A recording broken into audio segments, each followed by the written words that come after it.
ground that you believe that this set of axiomatic presuppositions is like the pronatalist presumption. It's correct. Like, it's not correct. It's going to lead to a better society, a society I think that we would prefer to be.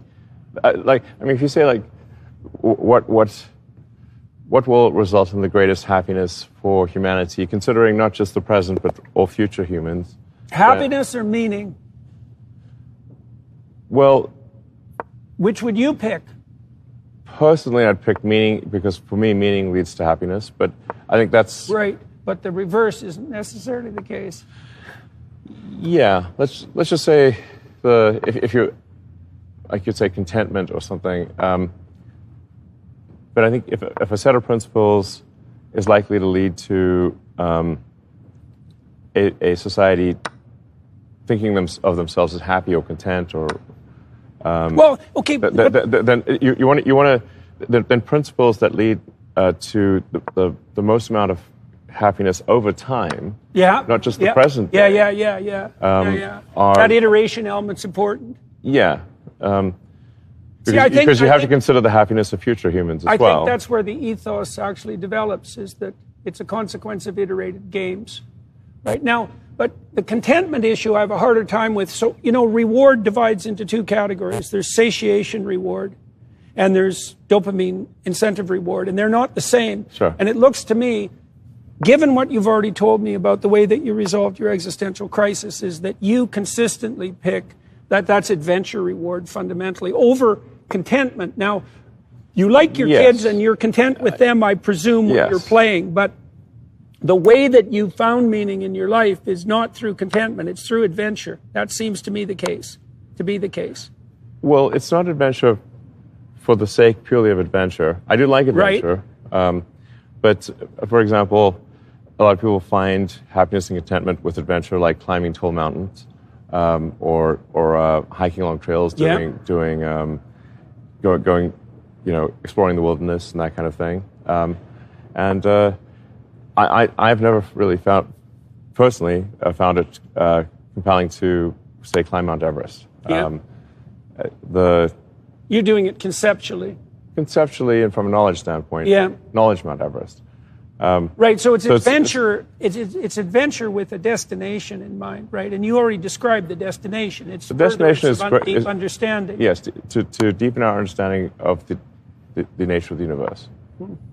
I think this is. I mean, one I guess could call it a religion. I wouldn't be upset about that. But that is my religion. For lack of a better way to describe it, is really it's the religion of curiosity, the religion of greater enlightenment, and then if you follow that, so like that's the goal, then what falls out of that goal?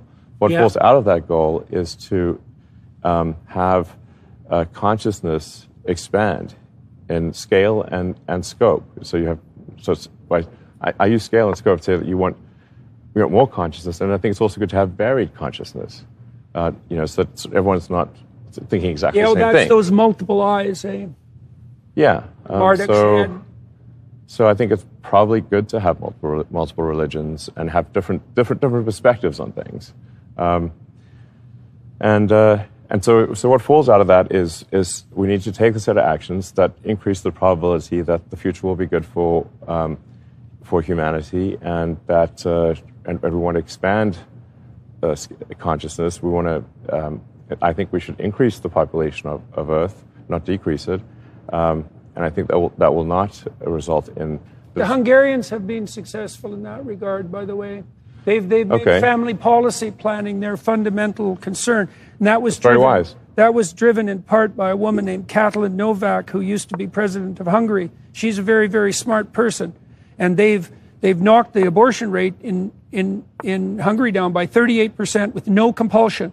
Right? They have a 12-week limit in Hungary. Yeah. They've increased the proportion of women in the labor force by about 15%. Okay. They've knocked the divorce rate down substantially. And at minimum, they've decreased the decline in the birth rate. I don't know if they've actually managed to tilt it back up in Hungary yet, but they spend about 7% of their GDP on family policy. Right. And this ARC enterprise we've been building in London made family policy a center point. We're trying to bring classic conservatives and liberals together all around the world. And, you know, your thinking on the natalist front has actually been, what would you say, has been an input into that. Because I started to notice, well, I don't know, I don't think it was 20 years ago that I'd caught on to that. It was not that long ago. But I knew that there was something terribly wrong with the fact that the birth rates have plummeted so terribly. In South Korea and Japan, I think in South Korea now it's something like 40% of men in their 30s are virginal. It's some cataclysmic the virgin, collapse. not virgin thing is, you know, neither here nor there. But the fact that I believe the birth rate in South Korea is 0.9, I think. Right, which I think it even maybe gone down to 0.8 last year or something.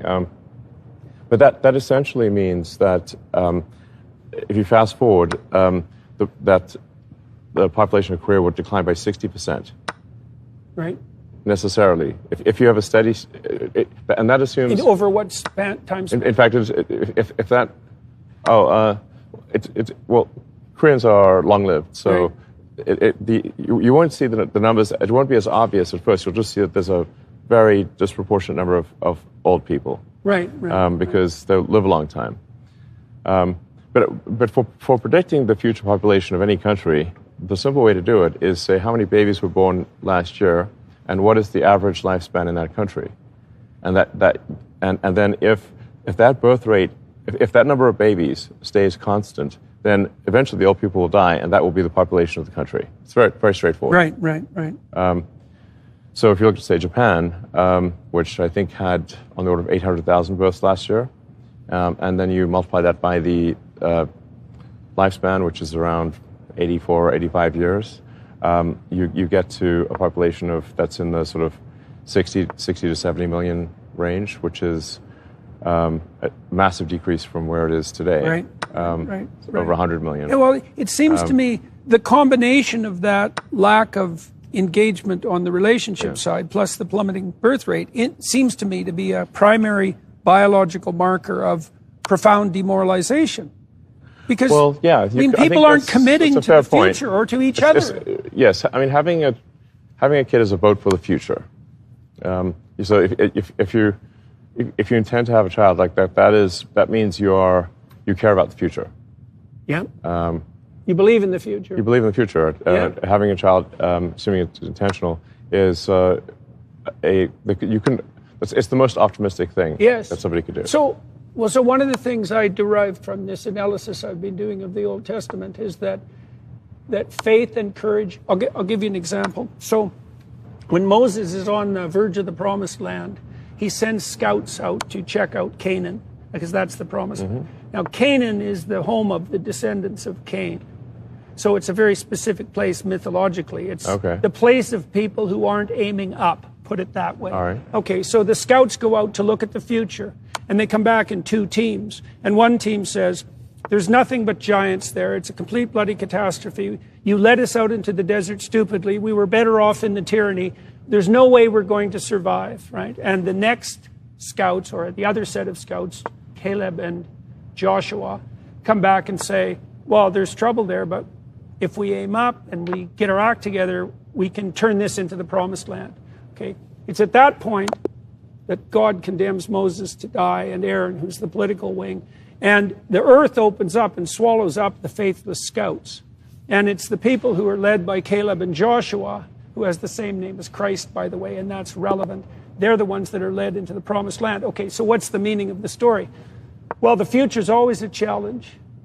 And the moral thing to do is to evince faith and courage in the future, regardless. In some ways, it's a weird thing, because it's kind of regardless of the data.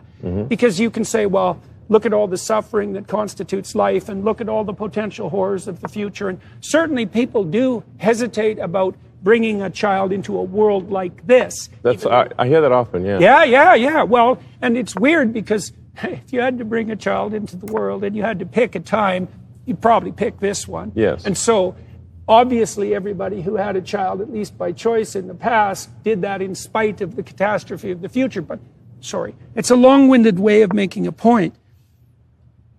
There's an ethical requirement that's associated with living in the manner that would justify your life even to yourself, to have faith and courage in the future, no matter what. Sure. Right? So it's not a foolishness or what? Defense against death anxiety or foolish superstition, that faith. It's not that at all. It's a kind of courage. It's like, we're going to make this work. Yeah. We're going to make this work. And a child is a vote in that direction. A child is a vote for the future. Yeah. Sure. Yeah. How many kids do you have now? I have 12. 12. Yeah. So you're definitely doing your part. Yeah. What do you like about kids? What do you like about your kids? I mean, there's an older batch and a younger batch. Okay. So there's quite a big difference. Little X, who's over there, he's the eldest of the youngest. He's 4. And my older boys are 20 and 17, turning 18 shortly. So big gap. So what did you like about having kids? Well, I think kids are delightful. Why? What's delightful about them? Because they get a bad rap, man. So what did you find delightful about them? I mean, I think we are. I mean, most people, vast majority of people are going to love their kids, and it's like so that's a little loved one. Yeah, that's a good deal. And they also want to love you. They do. Kids, if you give them the chance. They do. They're the only people you'll ever meet in your life who want nothing more than to have the best possible relationship they could have with anyone with you. That's a good deal. It's a good deal. And I think there's, like frankly, if we weren't biologically inclined to love our children and to want to nurture them and to find reward, we would long ago have ceased to exist. I mean, you can take, say, I don't know, a wolf or a wildcat or some creature that a wolverine, some creature that would normally be very aggressive. And when that creature has babies, the mother nurtures them and is tender and caring. So,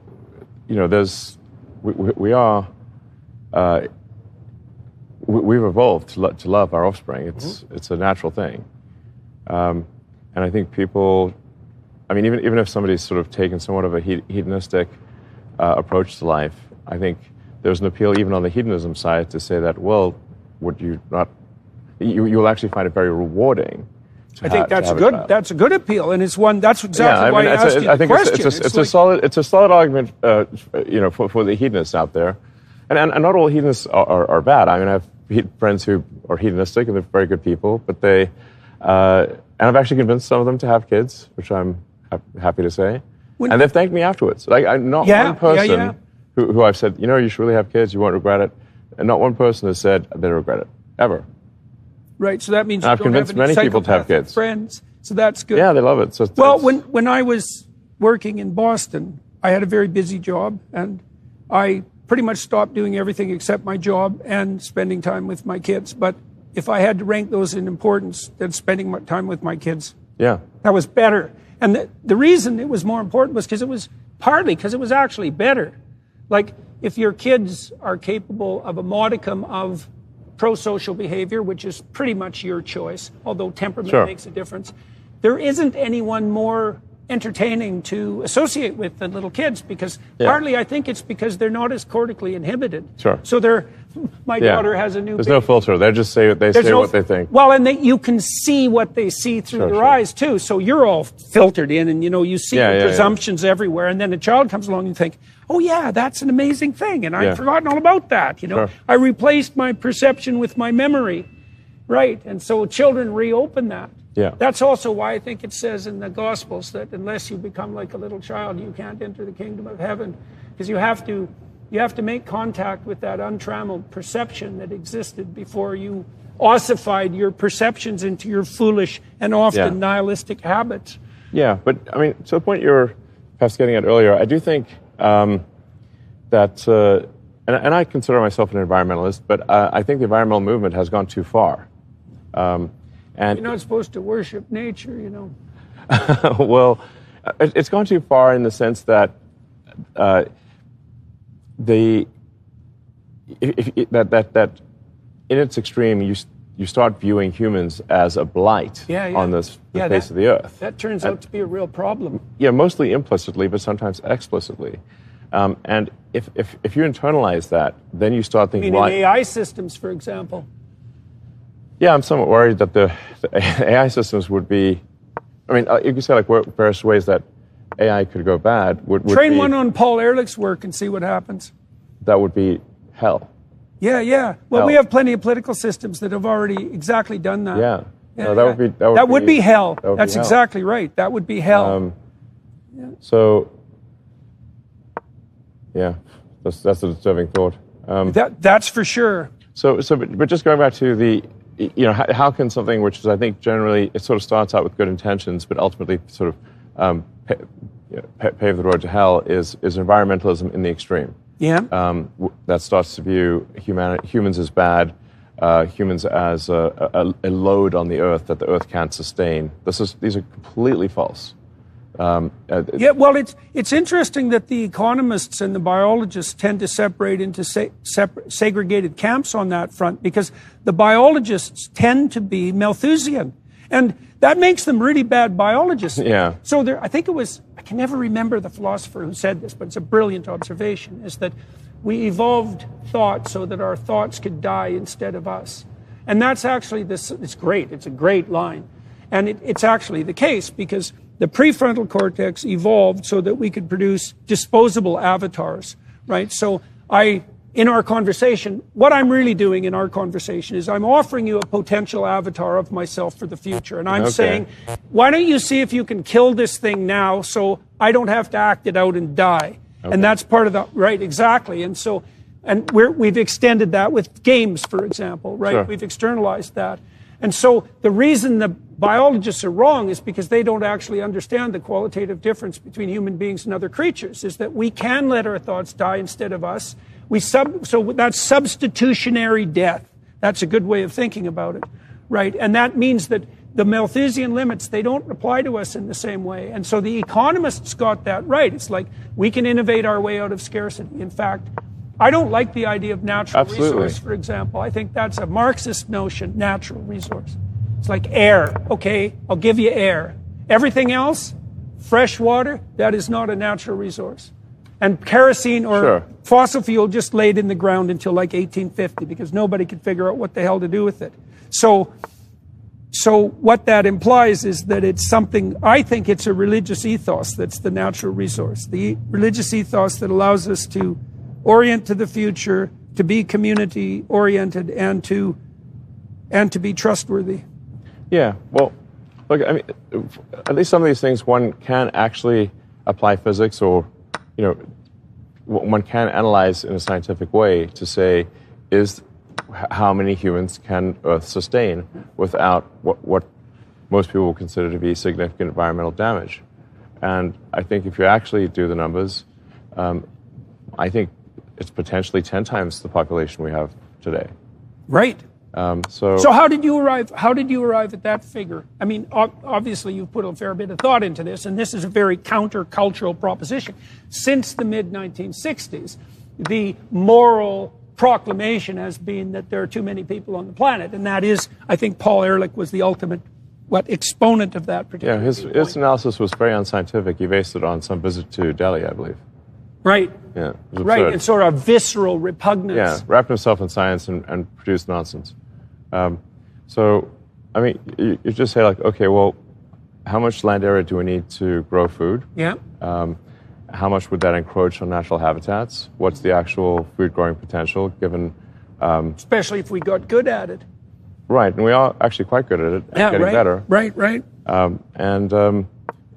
Is there enough water? Well, actually, there's plenty of water, because Earth is mostly water. It's 70% water by... That's convenient. By surface area, yeah. Desalination is actually very inexpensive. So there's really not a shortage of water. There's not a shortage of sort of surface area and energy to grow food. And there's no shortage of computational time, and increasingly there's no shortage, right? And that's energy dependent to some degree. Yeah. But the energy problem is solvable Right. Very solvable. Yeah.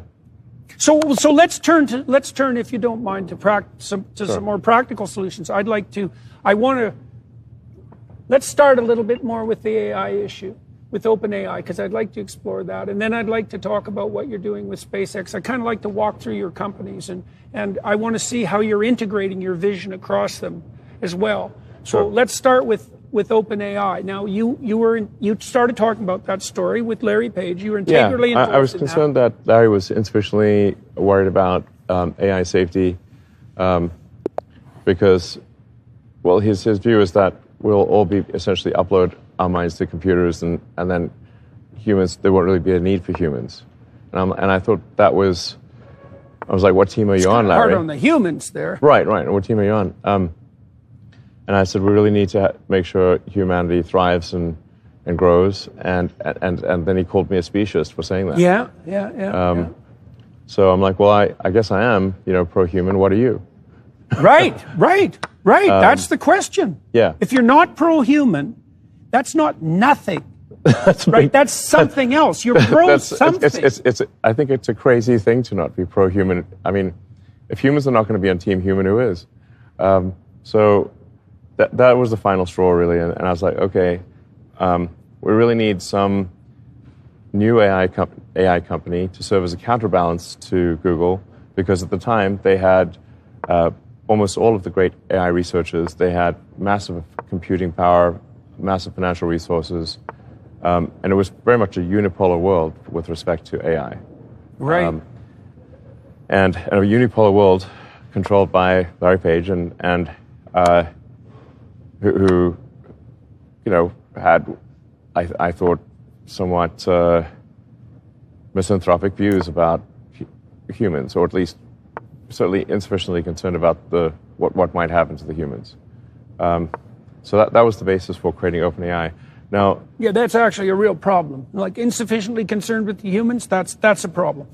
Yes, and has all the AI power. So yeah, right. That troubled me, and so I thought, well, what would be the opposite of Google? Would be a nonprofit that is open source, so you can see what's going on, not a black box. Yeah. And that was not wasn't forced by sort of market incentives to make as much money as possible. So OpenAI was started as a non-profit open source. And the open in OpenAI refers to open source. Yeah.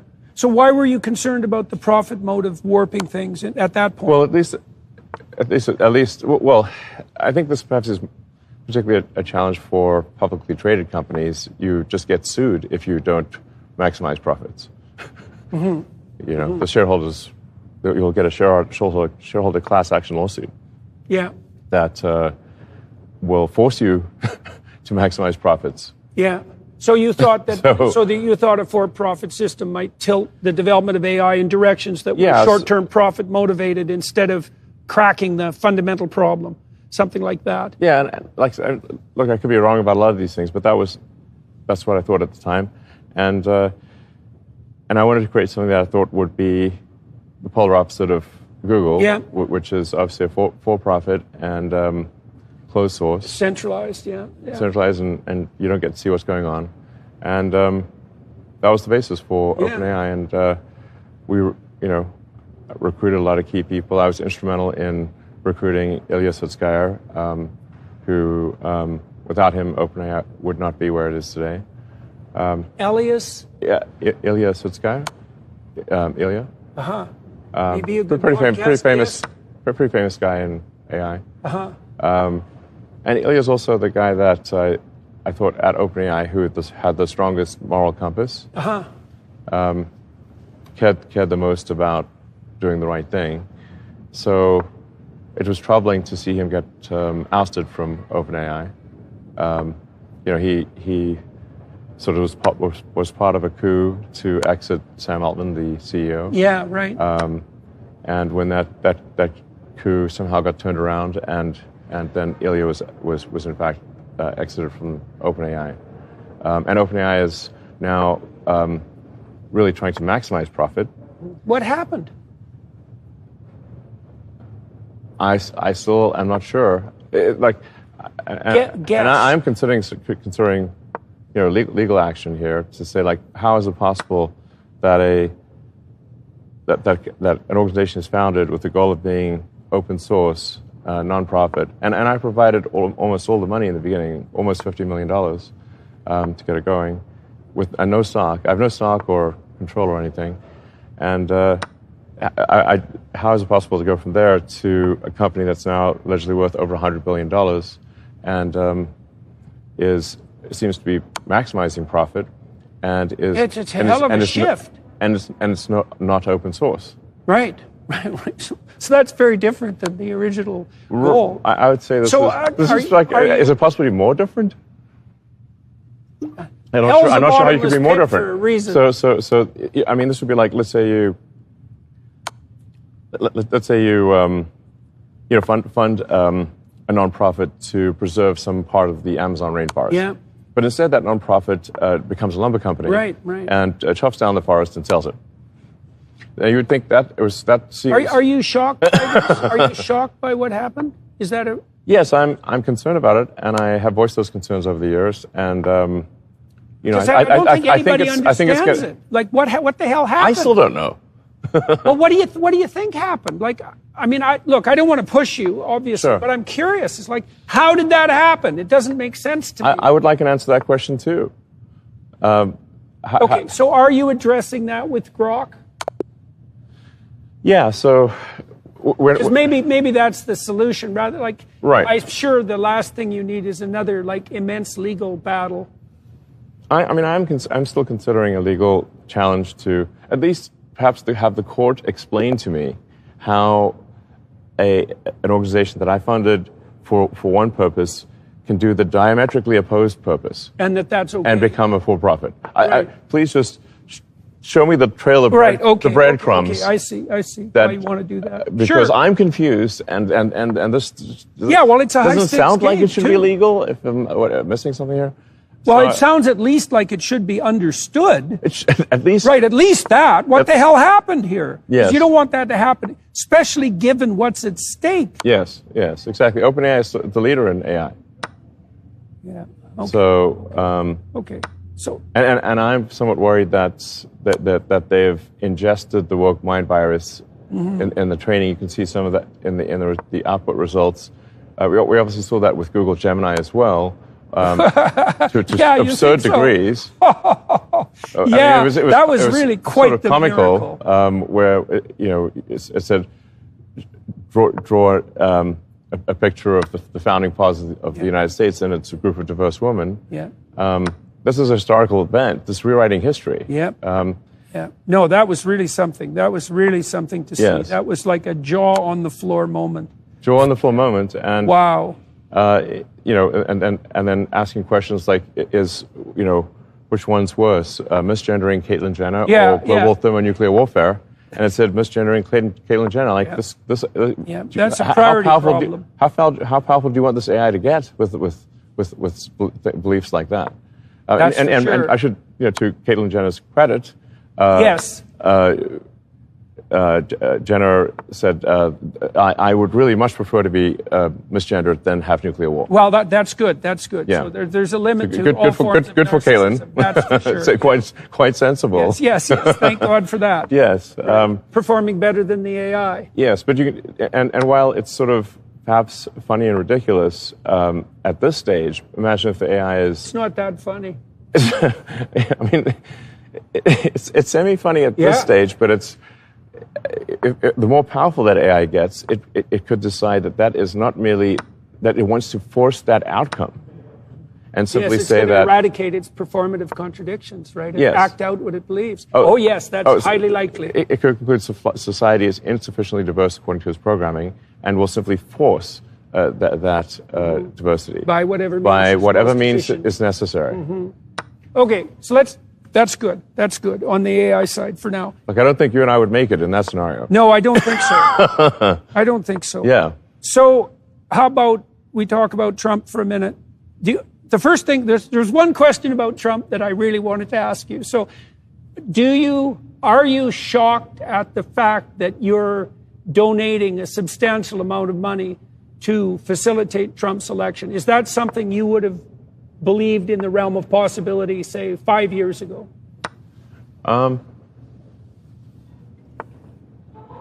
Well, and I want to diversify out into California. What's been reported in the media is simply not true. Okay. I'm not donating $45 million a month to Trump. Right. Now, what I have done is I have created a PAC or super PAC, whatever you want to call it. Yeah. Which is, I simply call it the America PAC. And you want to tell everybody who's listening what a PAC is, because people it's a political action committee. Yeah. It's an organization. It's sort of a legal entity that can receive funding. That funding can then be used to help with political campaigns. Yeah. Okay.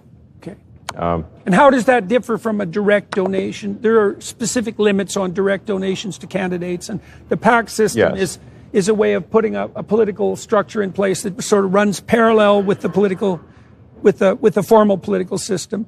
And so you can donate money directly to candidates. That amount is fairly small. Yeah. Then and you can donate a lot more money to a political action committee or a super PAC. There are various rules that govern the operation of PACs and super PACs, but it certainly allows for a lot more money in the system than would otherwise be possible. Right. And these are used, to be clear, on the Democrat and Republican side. Yes. I actually think that... so it's an open playing field on the PAC side. Yes. What are you hoping to accomplish with this, and what's the PAC called? It's called the America PAC. America PAC. Okay. Yeah, that's easy to remember. It's very easy to remember. Yeah. And it's actually not meant to be sort of a hyper-partisan PAC. It's actually the core principles of this America PAC are, the intent is to promote the principles that made America great in the first place. So I wouldn't say that I'm, for example, MAGA, or Make America Great Again. I think America is great. I'm more MAG, Make America Greater. And there's some core pillars, some core values that have, I think, made America great. Could you elucidate those? So one of them is being a meritocracy. As much of a meritocracy as possible, such that you get ahead as a function of your hard work and your skill, and nothing else. Yeah. Which is why I would be opposed to, for example, things like DEI. Adrian Wooldridge documented the fact that the alternative to meritocracy historically is nepotism and dynasty. Absolutely. It's not equity. It's not equity, correct. It's nepotism and dynasty. Exactly. Right. So that's very much worth knowing. Okay, yes. Meritocracy has its price because it's a severe judge, but the alternative is nepotism and aristocracy, or dynasty. Okay, so meritocracy. What else? Clearly, America. It's not like America's been purely a meritocracy, but it has been more of a meritocracy than any other place. Right. Which is good. That's good. Which I regard as good. Yeah. Promoting meritocracy, promoting freedom, freedom to operate, meaning like the least amount of government intervention possible. We want, and this is, I think, important to fight because the natural tendency over time, sort of almost like entropy, is that the hand of government gets heavier every year. Yep. The laws and regulations accumulate every year, and these laws and regulations are immortal. Right. And so, that's the evil uncle of the king. A very, very old story. Very old story. The Egyptians were wrestling with that problem 4,000 years ago. Right. Yeah. So you have to have you have to really take an active role in reducing the number of laws and regulations. Otherwise, as more and more laws and regulations are passed, eventually everything becomes illegal. Right. And you start getting into these Orwellian situations where then everyone's poor and miserable. Well, where action A is illegal and action B is illegal, and there isn't anything you can do that is legal. Right.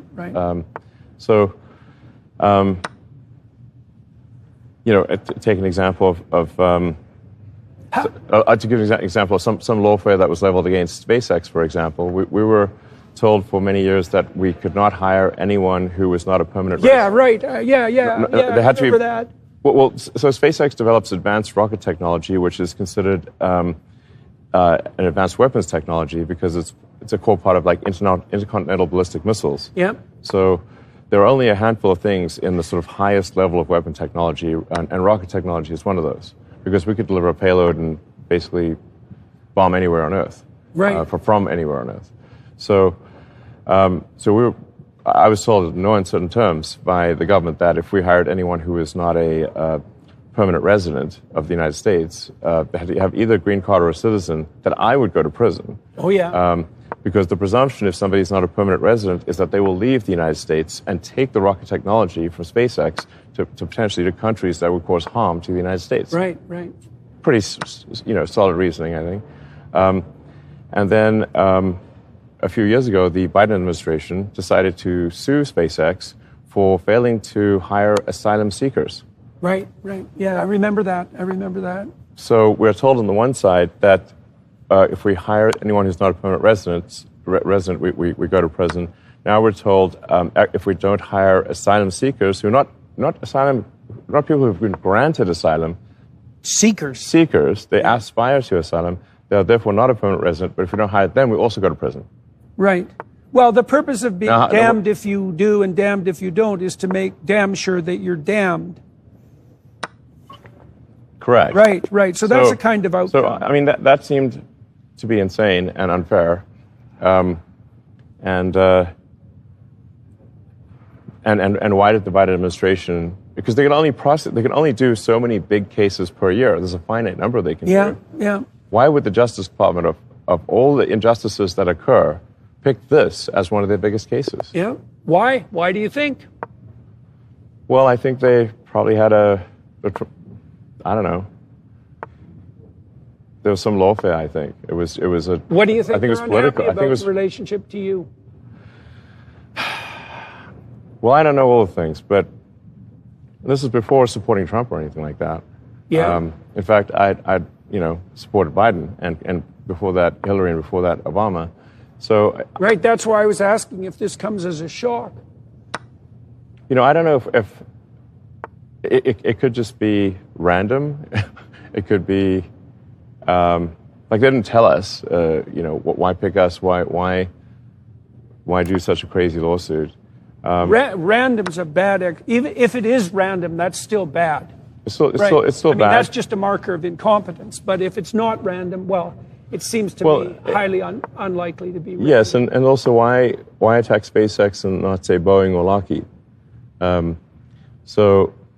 I think part of it might be that SpaceX is not unionized, and the Democratic Party in the U.S. is fundamentally controlled by the unions. Mm-hmm. So that I'm speculating here, but since we're not unionized, we're, I think, a very happy workforce, and I'm out there on the factory floor. I don't see if people are happy. It's a good vibe. Well, they're engaged in something ridiculously exciting. It's at cool. minimum. Well, that's not nothing. People can go a long ways if they're part of a project that's aiming at Mars, let's say. That's definitely aiming up. So that's really exciting. That's a real opportunity for people. Yeah. What do you think of Trump? Well, I'm not going to. I don't sort of subscribe to cults of personality. Yeah. So for me, it's really just, we've got a choice of administrations, and we have to pick one. Yeah. I think both, there are flaws on both sides. What do you think his flaws are? And